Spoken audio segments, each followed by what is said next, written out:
Buenas tardes. Antes que nada, les pedimos disculpas por el pequeño retraso. Espido ha estado atendiendo a medios de prensa y estas cosas, o sea, una cosa lleva a otra y al final pues se nos ha metido un cuarto de hora. Voy a aprovechar el momento un poco para poner en situación, básicamente en relación con nuestra exposición. Hemos tenido la oportunidad precisamente de fotografiar a la autora delante del busto de su personaje, que es algo que no se da con tanta frecuencia. La coincidencia de la publicación de este libro con nuestra exposición, pues desde el primer momento pues nos llevó a decirle a la autora que tenía que cerrar nuestro museo, que había venido a Málaga para otras cosas, pues había voluntad por las dos partes y así se ha hecho. Entonces, pues realmente, como digo, pues a pocos metros de donde estamos sentados está el retrato de Nicolás II pintado por Repin, una de las obras maestras del Museo Ruso que hemos tenido el privilegio de tener durante un año. Los dos bustos de la pareja real, esculpidos por Antokolsky, que curiosamente es un escultor judío, del cual también hemos tenido piezas en la exposición de Chagall. Creo que siendo judío y de un pueblo pequeño, de la misma ciudad que Chagall, es adoptado por la aristocracia rusa como el autor de moda, digamos. Entonces pasa de una primera época de tallar en madera motivos judíos que ustedes pudieron ver en la exposición, rabinos y temas de la historia, de la expulsión de España y demás, a una segunda etapa en la cual pues hace estos magníficos bustos de mármol y se convierte pues en un retratista de corte importante. Y tenemos también el retrato del Zarevich, el que habría sido Alexei III, creo, de la dinastía, si las cosas hubieran seguido su curso, que fue el niño con malísima suerte, que fue asesinado junto con toda la familia. Y finalmente, quizá la pintura más importante del conjunto, el retablo de la boda de Nicolás y Alejandra, un cuadro de tamaño no despreciable, pero que sin embargo se percibe como un boceto de lo que podía haber sido seguramente, si el encargo se hubiera producido, pues un gran cuadro histórico del tipo del que sí está expuesto en el Museo Ruso, que es la primera reunión de la Duma, el primer Parlamento Democrático. Repin era también, al igual que Antokolsky era el escultor de corte, pues Repin era el pintor. Ese cuadro pues se le habría encargado, pero no llegó a darse. Entonces lo que tenemos aquí es una aproximación en una pincelada muy impresionista, pero que transmite perfectamente el ambiente de la escena, de aquel momento, del último momento de esplendor de la gran monarquía rusa, después del cual pues las cosas empezaron a venir rodadas malamente, con la guerra ruso-japonesa, los primeros inicios de revolución y terminó todo como sabemos. En ese instante congelado en el tiempo que nos transmite el pintor, tenemos de un lado a toda la Rusia, la gran Rusia oriental, ceremonial, de dorados y resplandores, toda la parte, digamos, eclesiástica, religiosa, que viene de Bizancio, que hace que a Moscú se la llame todavía la tercera Roma, y en el lado derecho aquella otra Rusia occidentalizada, de dignatarios con sus bandas, sus uniformes militares negros. Es un contraste de color, de luz, de ambiente, que nos enseña muy bien aquellas dos Rusias que estaban en conflicto, que siguen en conflicto hasta ahora, y que entre las chispas que saltaban pues se produjo la revolución y la muerte de los últimos romanos. En todo este ambiente y en el ambiente de los antecesores que también están retratados en nuestra exposición, pues se va a desarrollar la novela Llámame Alejandra y la exposición que va a hacer Espido Freire, que ya entra por aquí. Muchas gracias.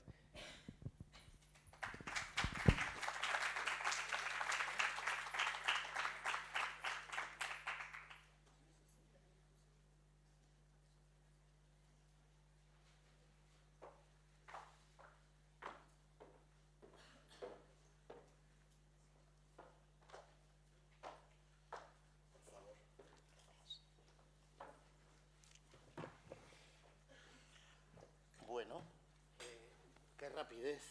Estábamos hablando fuera y ahora vamos a hacerlo aquí en compañía de todos vosotros. Yo quiero decir que no voy a ser nada objetivo, porque debo ser subjetivo, porque Espido es mi amiga y siento pasión por ella y por su literatura y sobre todo también por el tema que vamos a tratar, que es la figura de Alejandra Fyodorovna, nacida Alicia Hesse-Darmstadt, que es una mujer signada por la tragedia, una mujer que la historia trata de manera bastante dura, porque tuvo unas responsabilidades muy grandes y que, sin embargo, le comentaba a mi querida Espido Freire, vivió entre un mundo que acababa y un mundo que se iniciaba. Y yo creo que tanto ella como su adorado Nicolás, Niki, como sus 4 hijas y como su hijo, también signado por una enfermedad dramática, la hemofilia, que ella trae a la dinastía Románov, como trajo aquí Victoria Eugenia la hemofilia a la dinastía borbónica, pues fueron mujeres que estuvieron en esa frontera de ida pero sin retorno, en la que Espido ha ahondado. Hemos pactado antes de entrar aquí lo siguiente: ella es la protagonista, ella es la que debe hablar y yo lo que voy a hacer es preguntar. Es decir, lo primero vamos a arrancar con una pregunta, una pequeñísima introducción, que es la siguiente. En esta novela que debéis comprar ya, esta tarde mismo, porque las librerías cierran, os da tiempo, las librerías cierran a las 8. Ah, pero si está ahí, pero bueno, pero muchísimo mejor, porque ya podéis ir a agolparos y aquí está el autor aquí para firmar. Los de Planeta son magníficos. Bien, pues... Por eso nos acogen y nos publican, pues quieren, saben lo que les conviene. Bien, esta novela comienza con el momento en que la familia es trasladada a los sótanos de la casa de Ipatiev.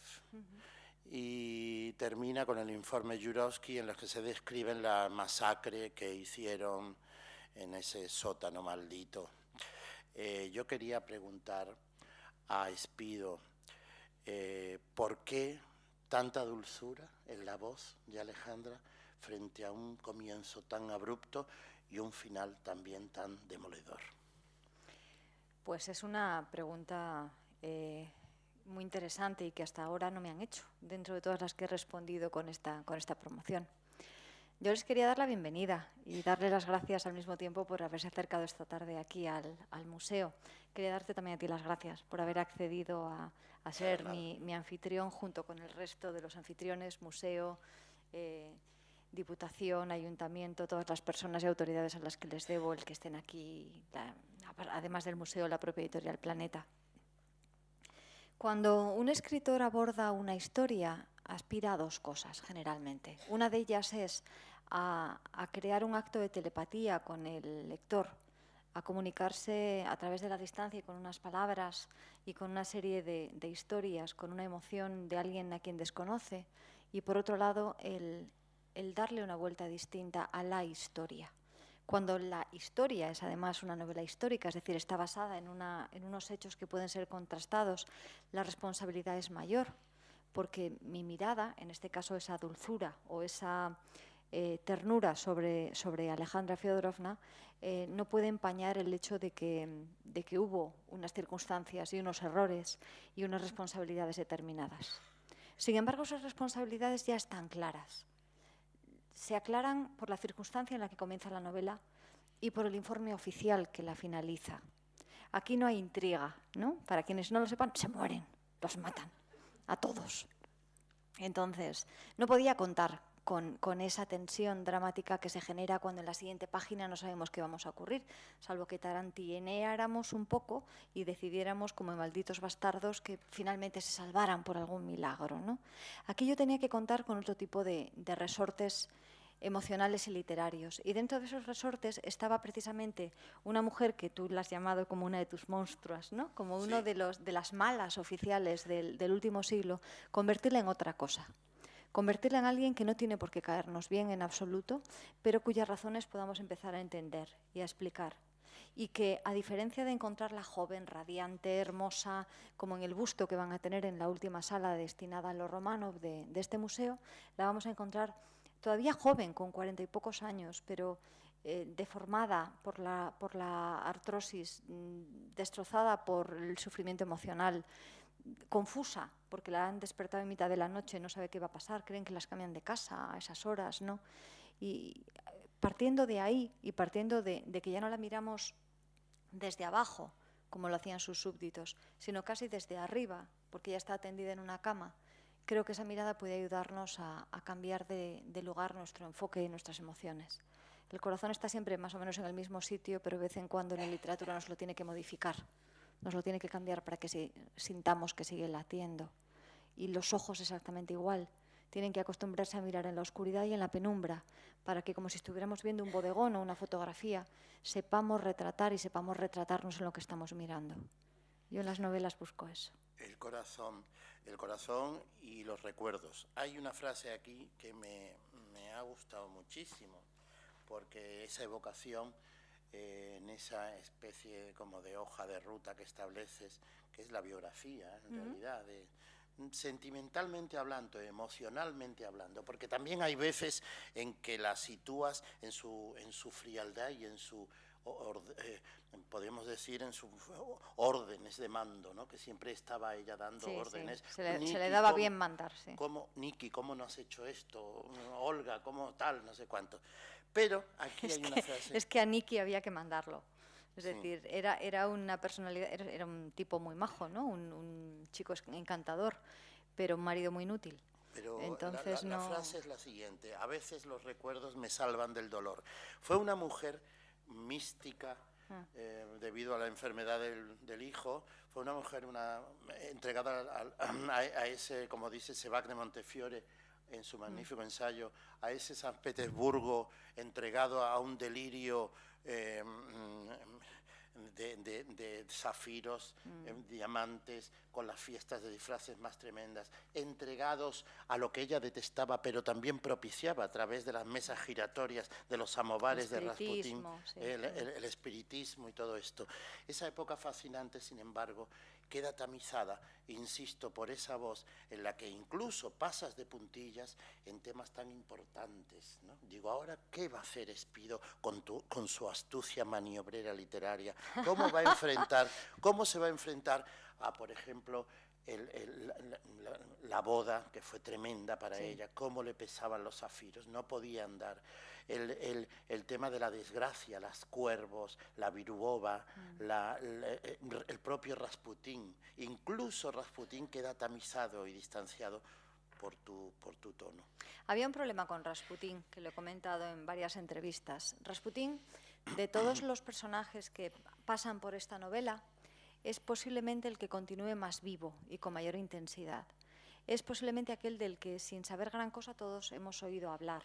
También de la reina Victoria, por supuesto, y también de Sisi, la emperatriz de Austria.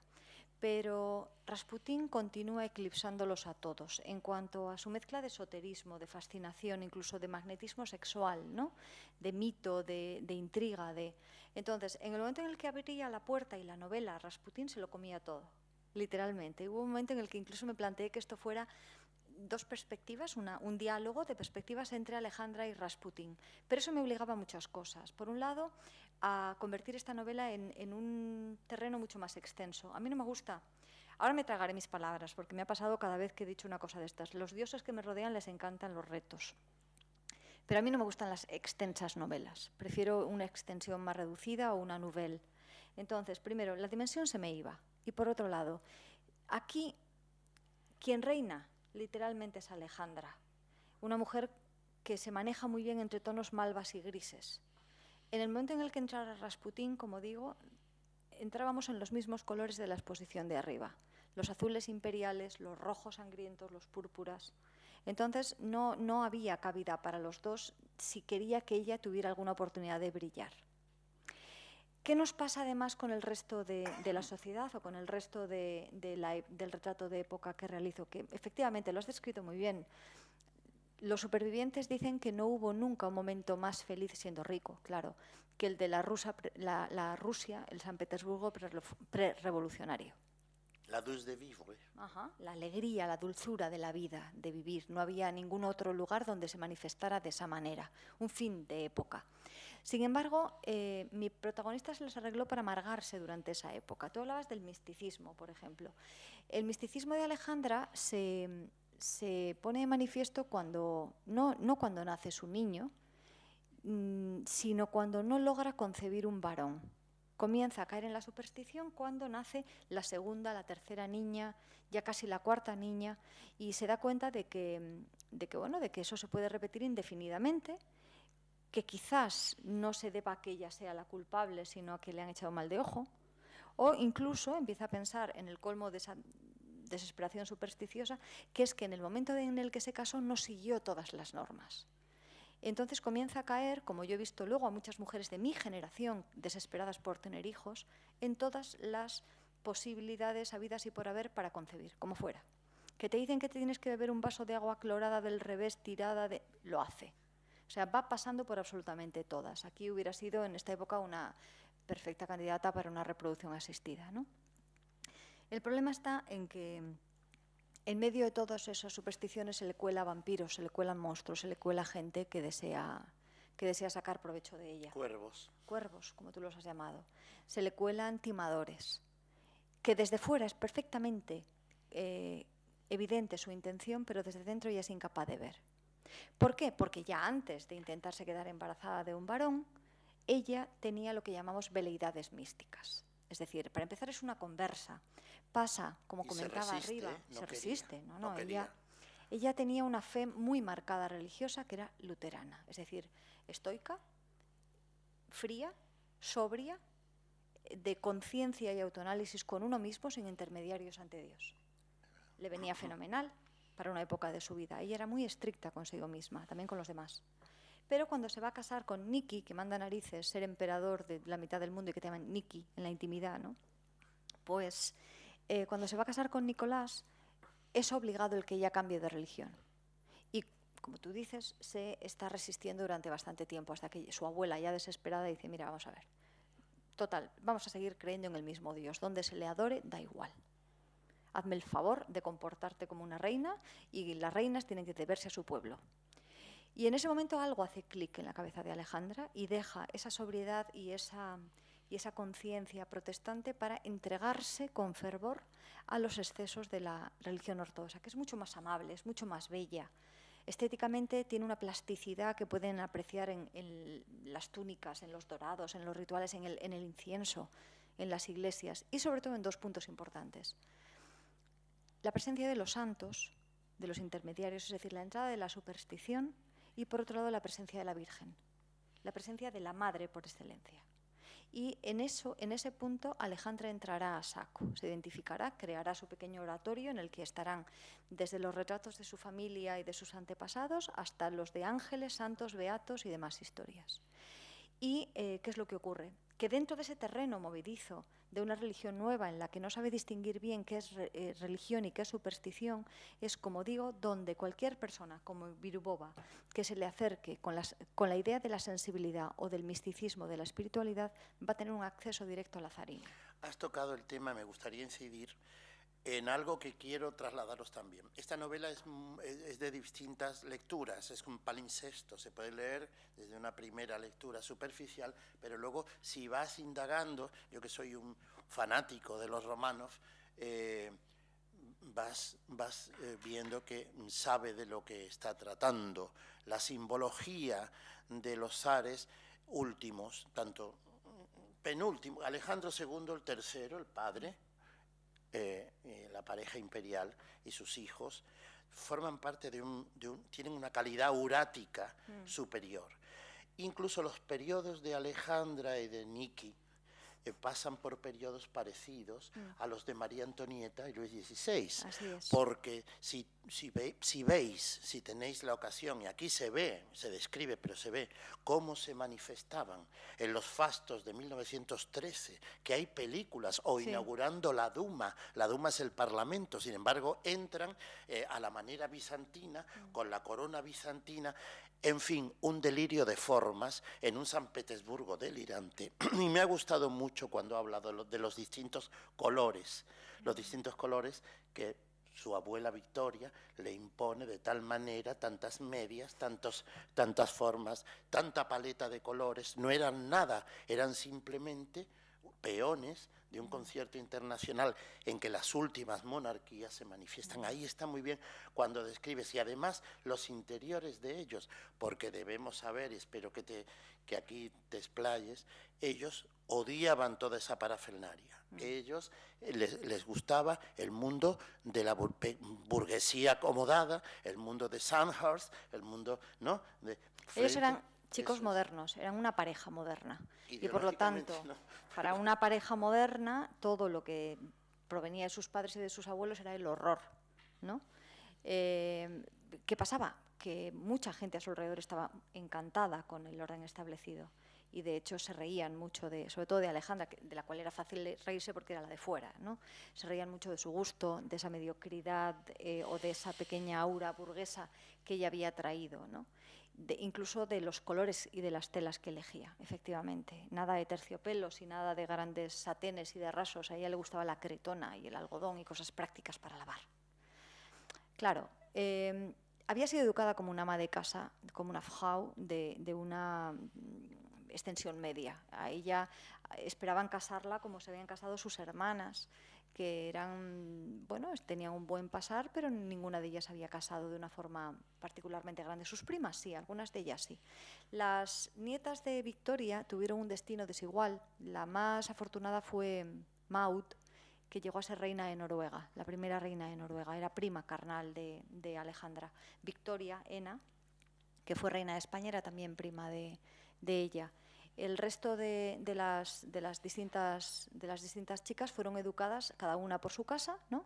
Pero para no ser particularmente destacadas. Eran peones, tú lo has destacado bien, no iban a ser ninguna de ellas mujeres particularmente relevantes. Pero llegan a una corte, la única que se mantiene en aquel momento, junto quizás la de los Habsburgo en Austria, que mantiene un protocolo muy distinto y una mentalidad muy distinta. Y una mentalidad para la que continúan válidos los ideales del siglo anterior. No esa modernidad victoriana que había puesto como impronta la terrible abuela, la emperatriz Victoria. Entonces, ¿qué les ocurre? Independientemente de la juventud, de la inexperiencia, de una cierta incapacidad de carácter, se encuentran con que el código no lo comprenden. Sobre todo Alejandra no entiende el nuevo código del país al que llega. No entiende el idioma, para empezar. Ella se comunica en un mal francés y en un inglés que el resto de la gente desprecia. Por otro lado, no entiende tampoco cuál es el lenguaje de la política cortesana, la que a ella le correspondía. Que, por ejemplo, su suegra, como comentaba arriba, borda. Su suegra es un animal social. Es alguien que sabe decirle a cada uno la palabra adecuada y sabe tener contento a todo el mundo y pedir favores y hacer favores. Alejandra no tiene ni idea de cómo comportarse, nada de eso. Le asusta a la gente. Ella se ha casado por amor y quiere estar con su marido. Y cuando nacen las niñas, quiere estar con sus niñas. Tiene una idea, además de la privacidad, defendida a ultranza. Cierra literalmente toda un área y un ala del palacio para vivir como a ella le gustaba vivir y no va a ceder en eso. Con las fotos puestas. Y con cacharritos el todo a 100, sí, de la época. Es decir, tenía un punto hortera. Todo a 100.000 rublos.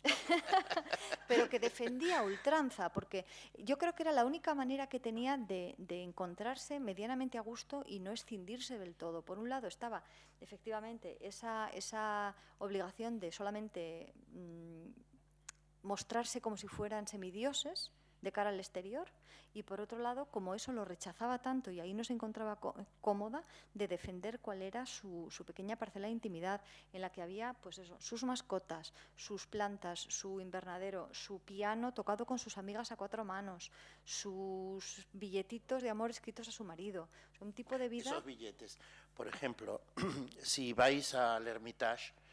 que es muy recomendable, por cierto. Muy recomendable. Y a Sarkozy se lo... ¿Veis las cartas que se dedican el uno a la otra al uno? Es un amor indestructible. Sí. Es una pareja que hasta el final hacen el amor unidos, tienen hijos y mueren juntos. Es un sacrificio, pero ¿qué hay detrás? Convendrás conmigo que un grave problema doméstico, una intransigencia por parte de ella. Es verdad que Nicky tiene que ser mandado, fue mandado, y luego toda esa corte que ella odiaba y la corte la odiaba Sí, a sí, le ella, correspondía, la acusan sí. de espía alemana, ya Rasputín desborda la copa de sangre y luego rompen el contrato que hay entre el pueblo ruso y sobre todo campesinado, porque la burguesía y los aristócratas Nunca los habían odian, sido, no sí, podían nunca. verlos. Y luego hay otra persona que está ahí, que tú lo has señalado bien, que es María Feodorovna, la suegra y ella, ¿no? Son auténticos. Es más, María va a Tannenberg a pedirle a Niki que la mate, ¿eh? Y sin embargo se queda en Ucrania esperando que la maten a ella, porque dice que va a correr el mismo riesgo. ¿Qué hay arriba del todo? Aparte del zigzagueo sentimental que existe indudablemente, es lo que me gusta de esta novela, pero también hay una frialdad de base tuya, que hay la idea de poder omnímodo, la autocracia. Sí, la autocracia, claro. Ellos habían recibido el poder directamente de sus padres y de Dios, y eso había que preservarlo, como fuera, porque era parte de la herencia, lo mismo que la hemofilia, lo mismo que tener los ojos azules. No se cuestionaban otro tipo de vida ni otro tipo de poder.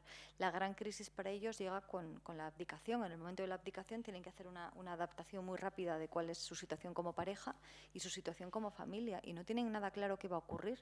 De hecho, los matan sin tener todavía ellos ni un plan de salida ni nada parecido. Pensaban que los perdonarían, pensaban que podrían pasar inadvertidos en alguna zona de Rusia.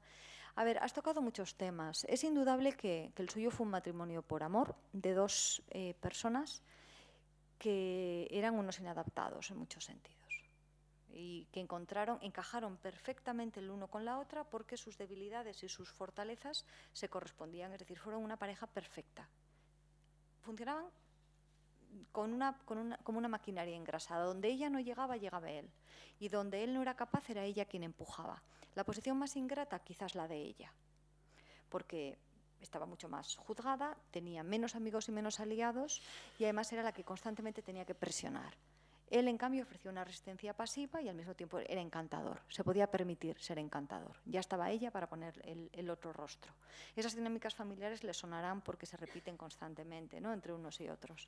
Y por otro lado, María Feodorovna, la suegra, se había comportado así también. Entonces, ¿por qué no va a haber un entendimiento entre nuera y suegra? Porque están jugando exactamente a lo mismo y no se alían. Solamente hay algunos momentos de mayor peligro en el que llegan a entenderse. Pero durante la mayor parte del tiempo van a competir por un poder y por una serie de cariños. Ganará a nivel interno Alejandra, pero a nivel social ganará claramente María. Por otro lado, la historia de amor, independientemente, como digo, de esas carencias emocionales que ambos arrastran, posiblemente de infancias. Ella se queda huérfana muy pequeñita y él no es muy atendido por la madre. La madre fue más esposa que madre en todo lugar. Posiblemente, fuera de esas carencias, vive una historia de amor envidiable. Una historia de amor que después de 25 años de casados, para mí la quisiera. Porque mantienen la pasión, a saber a costa también de qué juegos internos, ¿no? Pero mantienen la pasión, mantienen el respeto, mantienen el cariño, la confianza en sí mismos, con 5 críos de por medio, dando guerra, uno de ellos enfermo. Y ella no baja en ningún momento la guardia con ninguna de las niñas y aún así le continúa protegiendo, mimando, recordando. O sea, vivía muy volcada hacia afuera. Eso le pasó además una carga psicosomática importante a su salud, ¿no? Ella aprendió que solamente la atendían cuando estaba enferma, por lo tanto constantemente estaba enferma. Era el único momento en el que se podía sentar y a su alrededor giraba la vida, ¿no?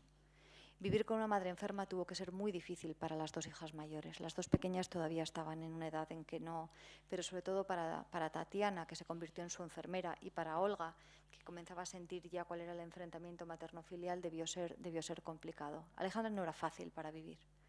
Era fácil si se bailaba el son que ella tocaba, pero nunca lo tocaba, solamente lo insinuaba. Había que adivinar cuáles eran sus deseos. Y, como digo, en el caso de la relación con Nicolás fue afortunada porque vivió una bonita historia de amor. Con las amistades dependía. También hay que tener en cuenta que este es un tipo de mujer educada para ser así y que ahora nos resulta un poco lejano, pero seguro que si piensan en sus abuelas o en sus bisabuelas, empezarán a encontrar esas mujeres que no decidían pero mandaban en todo, que eran capaces de ponerse y de imponerse a través eso de chantaje emocional, a veces de la salud, pero que por otro lado lo daban todo, con las que se mantenían unas relaciones muy complicadas, que no eran capaces de disfrutar de nada, sufrían constantemente. Si no estaban todo el rato sufriendo, estaban haciendo algo mal. Y por otro lado, que cuando ellas faltaban se desmoronaba la familia, ¿no? Veo sonrisas de manera que algunas han conocido por ahí. Entonces, yo quiero creer que eso se debía sobre todo a unas mujeres que tenían que ser principalmente madres, amas de casa y ejes de la familia, ¿no? Muchas de ellas vivían además una frustración tremenda porque eran inteligentes, capaces y enérgicas, pero no podían desarrollar esas cualidades fuera de su entorno. Creo que la profesionalización de la mujer, por ejemplo, nos ha llevado en general a estar más desquiciadas, pero a ser bastante más felices en según qué terrenos. Por lo menos el de tener una voz y tener una mirada y no hablar a través de los hijos, los esposos y las hijas en otra generación. Alejandra pertenece a ese tipo de mujeres. Ya ha sido educada además con mucho rigor y ella todavía aplicó más rigor a su educación. Contrariamente que con sus hijas, ella ahí rompió el molde. Con sus hijas era amable, bastante liberal. Lo que le importaban era que fueran felices. Eso también era muy moderno. Has tocado algo que me importa muchísimo a la hora, para que vamos a ir estableciendo, si no te importa. Sí, si quieren hacer alguna pregunta, porque nos hemos retrasado y por no dejarles a ustedes aquí. A mí me gustaría, Espido, ha sacado un tema que es la enfermedad. Es insoportable, Alejandra Fedorovna. Yo he visto algo. Es muy mona al mismo tiempo, de muy guapa, muy distante, es tremenda. Mente iconográfica y tiene una carga simbólica de majestad superior. Ahora bien, si ves el álbum de Miguel de Grecia, que pudo hacerle fotos de 1890 a las vacaciones de Crimea, donde ellos iban y se relajaban en el yate estándar, pero cuando ves las excursiones, siempre ella está echada. Siempre la tienen que trasladar, sobre todo Tatiana y Olga. Es una mujer que la diátesis, su enfermedad personal, la traslada, no sé si estarás de acuerdo, a todo. La crisis suya personal la traslada, y al pobre... Desde antes de casarse ya. Tiene un ataque de ciática cuando estaba prometida. Sí. No podía comunicarse bien si no fuera ella mandando. Y hay otra cosa que me gustaría que también conversáramos. Es muy importante tener en cuenta el tema del niño, la hemofilia, la culpa, el horror, la sensación de estar envenenada, ¿no? Eso le pesará mucho. Lo que pasa es que Alejandra era intensita de joven ya, es decir, se tomaba muy en serio a sí misma. A mí de las cosas que me han costado más, la novela está narrada en primera persona, yo literalmente me sumerjo dentro de la cabeza de una mujer tan distinta a mí en el tiempo, en la religión, en la creencia, en todo. Quiero creer que en el carácter. Lo que más me cuesta es entender que prácticamente no tenía sentido del humor. Todo era solemne, todo era duro, todo era serio, todo era una lucha. Generalmente yo me he sentido así en momentos extremos de mi vida, en los cuales me enfrentaba a unas circunstancias duras, pero ella era así desde niña. Muere su madre y dicen literalmente que se le apaga la sonrisa. Y la manera que tiene efectivamente de interpretar y de comunicarse con el mundo es su cuerpo, es la enfermedad. Y posiblemente si estuviera viviendo en los años 60 o 70 del pasado siglo, tuviera un trastorno de la alimentación, como en aquellos momentos lo que se derivaba más era hacia un trastorno mal llamado histérico o un trastorno neurótico, es hacia lo que va desarrollándose. Ella empieza a estar enferma muy pronto y se da cuenta de algo que mucha gente enferma descubre. Es la ambivalencia de la enfermedad. Es horrible estar enfermo, pero te pone en una posición de atención, en una posición a veces de privilegio. Y en aquel momento estaba de moda que las mujeres estuvieran enfermas y que estuvieran serias y melancólicas en las fotografías. Una de las cosas que me decía mi editora, por ejemplo, era: es que no hay una sola foto en la que sonría. Y yo, menos mal, pues sería una pilingui. Es decir, las mujeres decentes no sonreían. De hecho, empezamos a sonreír a partir de los 60. Esos selfies que ahora hacemos de... no, por Dios. Las fotografías en aquellos momentos y los retratos mostraban a mujeres solemnes, distantes, frías y autocráticas. Y Alejandra eso también se lo tomó muy en serio. Entonces, para mí es complicado meterme en esa cabeza, pero al mismo tiempo es muy sencillo, porque todo lo que no podía decir lo contaba a través del dolor y lo contaba a través del cuerpo. Y hay un momento en el que su mayor pesadilla se convierte en realidad, que es que aquello a lo que ella jugaba, que era estar más o menos enferma, se convierte en la persona que más quiere, posiblemente en su niño, se convierte en una realidad. Y eso la quiebra por completo. De hecho, si vemos fotografías de cuando nace Alexei, en el año 4, 5, en que ella tiene 30 años, es guapísima todavía, alta, esbelta, no tan flaca como para el canon contemporáneo, pero para la época estaba finita, ¿no? Unos ojos, una mirada, y la vemos 3 o 4 años más tarde, en el que el niño es un querubín de 5 o 6 años, pero ya se sabe, ya ha tenido varias crisis, ella le han caído 20 años de golpe, pero 20 años. Es decir, engorda. La propia expresión, la nariz un poco aquilina que tenía, se convierte en una mujer mucho mayor y en una expresión profundamente derrotada y amargada. Hay un momento en el que se da cuenta de que la vida va en serio y que ya ha perdido. Entonces todo lo demás van a ser alivios y parches temporales. No quieren que el niño se vuelva morfinómano, como habían tenido varios casos en la familia. Por lo tanto, toman varias decisiones que desde el punto de vista de los expertos, incluso en hemofilia contemporáneos, serán adecuados. No sobreprotegerle, dejarle cierta libertad, no suministrarle drogas calmantes, intentar... Pero claro, eso es racional. Ver a un niño enfermo, ver a un niño en una crisis hemofílica gritando de dolor y que sea tu hijo y no poder hacer nada... Echa a los doctores terrible, y es cuando aparece terrible. el personaje, el Starets, porque le manda un telegrama y dice, voy, el niño va a mejorar. La verdad es que este señor o tenía información previa, Rasputín, Gregory Efimovich, un nómada, un monje nómada bastante también heterodoxo dentro del clero ortodoxo, valga la contradicción, el oxímoron. Un verso libre. Un verso libre. Ahora bien, llega, le pone la mano, le dice, reza, ¿no? Y le dice... Alexis, el niño estará bien. Estará bien. Y luego cuando lo van a matar el clan de Yusupov y Cirilo, que ellos los han alimentado, le dice, cuando me matéis vais a durar 2-3 meses. Un suspiro. Todo se vendrá abajo. Sí, bueno, vivía de eso también, ¿eh? Es decir, recordamos las profecías que se cumplieron, las que no se cumplieron no las recordamos. Y por otro lado, Rasputín, desde que tenía 8 años y muere su hermano ahogado y él sobrevive, es también otra historia muy interesante, comienza a estudiar al ser humano. Era un gran psicólogo, era una persona que vivía precisamente de contar historias. Era un gran narrador en todos los sentidos. Y rápidamente se posicionaba, era capaz de adoptar distintos roles y distintos personajes dependiendo a quién tuviera delante. Y Alejandra la clava. O sea, la ve 10 minutos, ya sabía un poco por dónde iba ella y perfectamente sabe qué es lo que le tiene que dar a Alejandra. Alejandra le tiene que dar esperanza, le tiene que dar una confianza en un ser superior y sobre todo tiene que garantizarle que el niño vivirá. Y hace esas 3 cosas. ¿Qué hacía de bueno Rasputín desde el punto de vista moderno? Rasputín había detectado que la idea de la sugestión, la idea del efecto placebo de la sugestión en la enfermedad. Entonces, lo sabemos todos los que hemos llevado a un niño a vacunar. El médico nos echa a las madres o a las tías o a las abuelas porque se pone peor el niño. Claro, ¿qué nos pasa? ¡Ay, que le van a pinchar! ¡Ay, que le van a no sé cuánto! Sufrimos nosotras más, el niño capta como una esponjita rápidamente nuestra ansiedad, el niño se pone a llorar, el médico nos echa. Y el niño sale con una piruleta y sonriendo, ¿no? Bueno, exactamente lo mismo, pero amplificado, es lo que Rasputín sabe, y es lo que sabe del niño. Sabe que si tranquiliza a la madre y la madre está controlada, el niño mejorará. Y hay un momento en el que los propios médicos, con terapias experimentales, no saben qué hacer con el Zarevich, no saben qué hacer. Y saben que se juegan mucho. Entonces hay un momento en el que lo que dice Rasputín es dejadle en paz, dejad al niño tranquilo, si muere, morirá, y si no, se recuperará por sí mismo. La ciencia no está en este momento, no había transfusiones, no había posibilidad de hacer nada de lo que ahora se puede hacer, que tampoco es tanto. Es una enfermedad que sigue siendo cruel. El niño es consciente, además de su enfermedad. El niño sabe que es un niño enfermo. Bueno, no se sabe bien, unos dicen que sí. No destripes. El niño sabe efectivamente que está muy enfermo. Yo tuve la gran...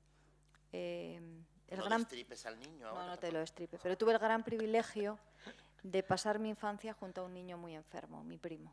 Un niño que murió con 24 años de una enfermedad degenerativa. Y que desde la edad de Alexei, desde que Alexei comienza a estar mal, él estaba en silla de ruedas. Pude, por lo tanto, ver la sensibilidad, la inteligencia, la manipulación, la capacidad sensitiva que desarrolla un niño enfermo que sabe que va a morir. Porque mi primo sabía que iba a morir. Y posiblemente Alexei también lo supiera, o se imaginara que no iba a durar demasiado. Son niños especiales, en todos los sentidos, en el más terrible de los sentidos también. Entonces, en cierto homenaje también a ese primo al que yo le debo tanto y que perdí, he intentado reflejar a Alexei sin ningún tipo de paternalismo, pero con lo que yo creo que debía ser ese niño que lo tenía todo y que no tenía nada. No tenía nada, pero que causó inocentemente la caída de un régimen, porque los últimos gobiernos de Nicolás II, mientras él estaba, ya digo, en Tannenberg, los nombraba Alejandra Fedorovna, al pairo de pues el Protopopov, pues una serie de gente de una manera a la totalmente sombra de la Virubova, que eran todos lo que tú decías antes, que se le colaron todo tipo de personajes, y todo era el niño, y lo sobreprotegió. Y ahora una pregunta directa, ya pasa al público las preguntas. ¿Crees, al margen de tu interpretación, porque es una ficción, gracias a Dios, y una interpretación que forma parte para mí de una de las recepciones más interesantes en español de esta familia y de este personaje tan ambiguo, fue Alejandra, en serio, el genio malo, como dice Gil Albert, de Nicolás II? No, yo no lo creo. Yo no lo creo. ¿Tengo que desarrollarlo? Hombre, a mí me no interesaría. No, porque leéis esta novela y luego investigáis y veis que pasa como una persona, o no, Espido, absolutamente anacrónica, absolutamente astuta. No, yo no creo que fuera así. De hecho, además, cuando lees la correspondencia de ella y cuando lees lo que ella dejó, no cómo fue interpretada desde fuera, no tengo esa sensación. Si no, mi enfoque también hubiera sido otro. Me encantan los personajes perversos. Vamos, yo si no mato a alguien en una novela... Performance, sí. Cuando existía el Instituto Municipal del Libro, hicimos, ¿cómo era? Vampirismo, ¿te acuerdas? Cuando hicimos la parte, yo me dediqué a Elizabeth Bathory y llegó vestida como Elizabeth Bathory. Tampoco es para tanto, llegué de negro y tal. Vamos. Yo me esperaba, lo que pasa es que una tiene una capacidad... me esperaba hoy un traje de Worth y un diamante aquí. Pero bueno... He madurado. Un personaje como performance. Ahora bien, ¿no crees que fuera el genio? No lo creo. Sí que creo que le tocó una posición muy difícil y que ella en un momento determinado asumió que, como lo asumió Tiberio en su época, que ella tenía que cumplir con su obligación. O sea, yo cumplo con mi obligación y si tienen que hablar mal, que hablen mal. Ajá. Se echó eso a las espaldas, cuando Nicolás no era capaz de asumir eso. Por ejemplo, Nicolás, como sabes, era capaz de recibir a un ministro, el ministro salir de la reunión diciendo, bueno, creo que ha ido bien, y cuando llegaba a su casa encontrarse la carta de despido en su casa. O sea, era incapaz de los límites, era incapaz de una negación, era incapaz de tener una imagen negativa. Y Alejandra asumió ese riesgo. Y le salió bien, vaya, sí asumió. Pero no, yo no creo que fuera el genio malo, ni mucho menos. Creo que fue una mujer anacrónica, eso sí. Creo que fue una persona con grandes errores políticos. Para empezar, el meterse en política. No estaba preparada. Sobrevaloró su importancia y su influencia. Y creo que tenía un toque mesiánico que no le convino tampoco en absoluto en los últimos años. Eso hasta ahí lo admito. En el resto no. Hubo una buena intención. Hubo una intención de poner a su patria por encima de todo. Y hubo además un sacrificio hasta las últimas consecuencias, de la cual mucha otra gente se desentendió en cuanto pudo, incluida su familia.